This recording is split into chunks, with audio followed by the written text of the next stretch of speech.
Hey guys, this is Asupanda here at Asupanda Media back again. I hope you guys are doing well. What am I talking about today? Well, today I'm going to share something out of my own personal experience and I hope that resonates with you as well. What I believe after my last trip to the Northeast is the fact that more and more vlogging is becoming easier to do with a mobile phone. And why do I say that? See, there is a lot of focus on vlogging as a niche, right? So every camera company out there, which is, let it be Sony, the Nikon, the Canon, etc., so on and so forth, is catering to the needs of the vlogging community.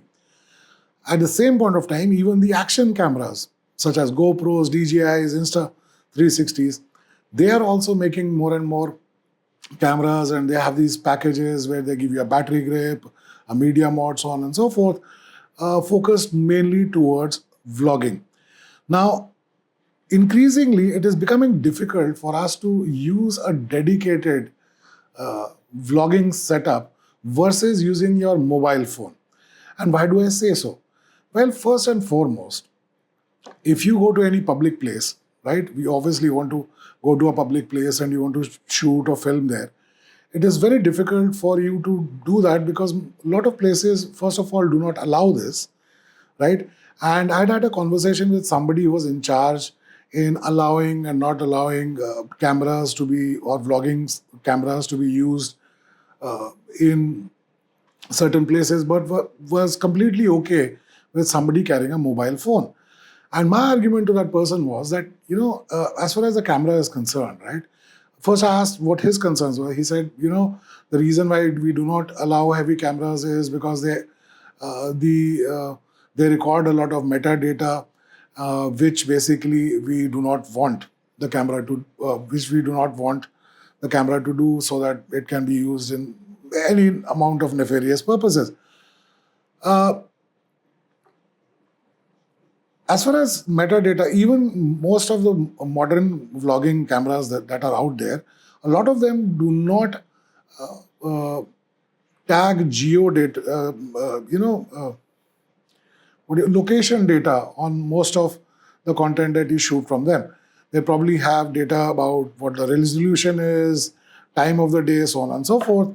But essentially, that's about it. And as far as using a mobile camera or something is concerned, the data basically is unhackable because you can just remove the SD card, put it in your pocket, and even if your camera is gone, the data is not gone. But in case of a mobile phone, everything that you shoot on a mobile phone essentially can be geotagged. At the same point of time, a mobile phone can be broken into as well, right? So I think that argument there of why you are allowing this camera and not that camera, or why are you allowing a mobile phone versus a vlogging camera, I think that argument basically falls on its face. Another thing is that it is very cumbersome to carry heavy vlogging setup, right?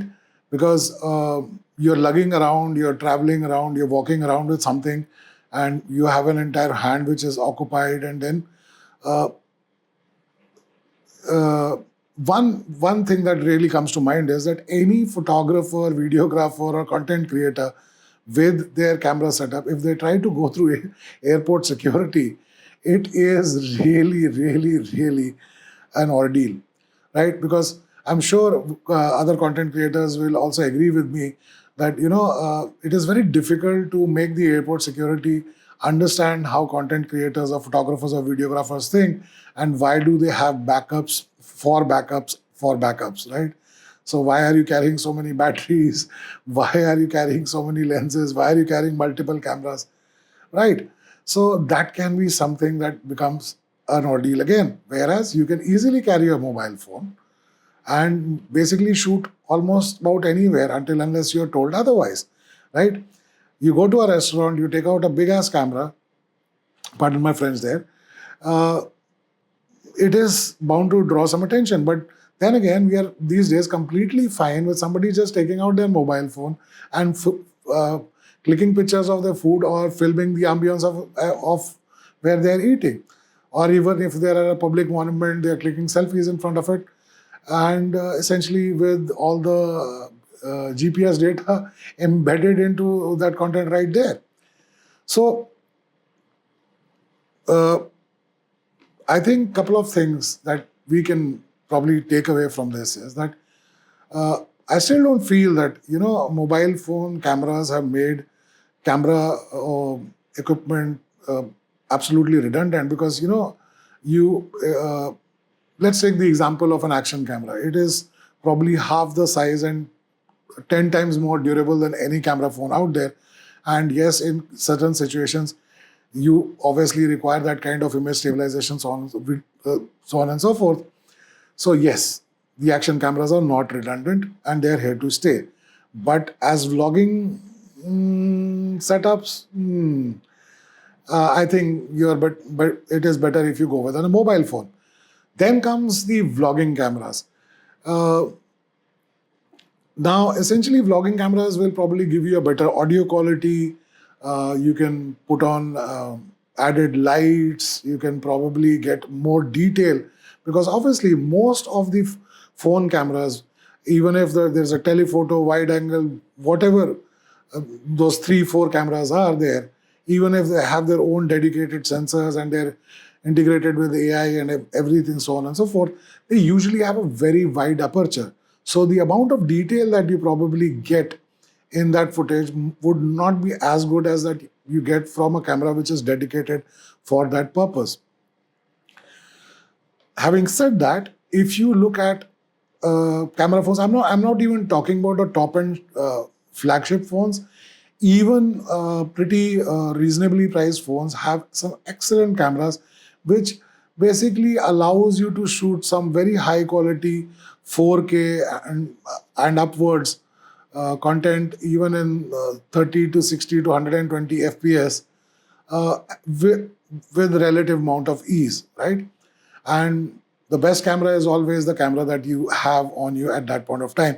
So before you end up spending a lot of money, and if your purpose basically is to just document what your daily activities are, I think you should probably invest in a good phone rather than just going for these review videos and saying, I want that piece of equipment, that piece of equipment, and realizing that you are shooting mostly on your mobile phone. It's usually easier to edit those videos as well because the files are not that big. You can probably do it through an app on the mobile phone on the go. So at least for short form videos, until unless you're not basically showing some expansive scenery, or you need about a 10x zoom or so on and so forth, I think mobile phones are the best friend of a vlogger, right? So this is what I feel, and let me know in the comment section if any of this resonates with you, or how you would solve the problem of uh, essentially not carrying a bulky vlogging setup, or why would you consider that you need that particular setup. In the end, all that I can say is thanks for watching. Keep watching. Oh yes, and please do like, share, follow, subscribe. It really helps our small channel grow as well. Um Again, thanks for watching. Keep watching. Until next time, Oshi Kimti. Tawa.